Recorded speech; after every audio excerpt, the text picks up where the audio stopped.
قرار ما کی بود نازنین؟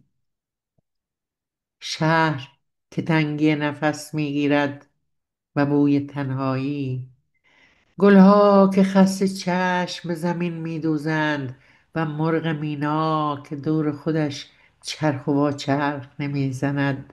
میدانم که نیستی. شهر که اخم می کند، کوچه ها که کش می آیند، خیابان ها که مثل سگی از تشنگی له له می زنند. میدانم که رفته ای. قرار ما کی بود نازنین؟ این شهر بدون تو کوچه باقی ندارد. رگهای شهر بدون تو خشک می شود. قرار ما کی بود نازنین؟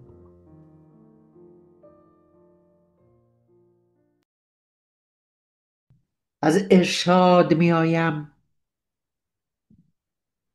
از ماشه نکن نمی شود. به واژه ها شلیک کردند. لاشه کلمات را بر می دارم، آغوش و عشق و بوسه را جدا می کنم. سرد خانه ها پر است، کجا خاکشان کنم؟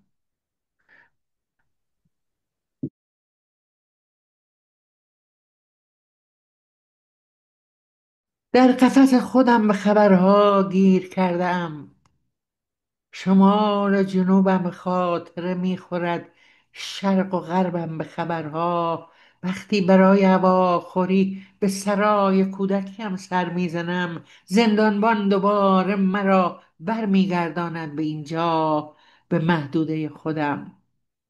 گاهی به دیوار فرسوده قصه های قدیمی خنج میزنم تا خاطره ای از عشق پیدا کنم.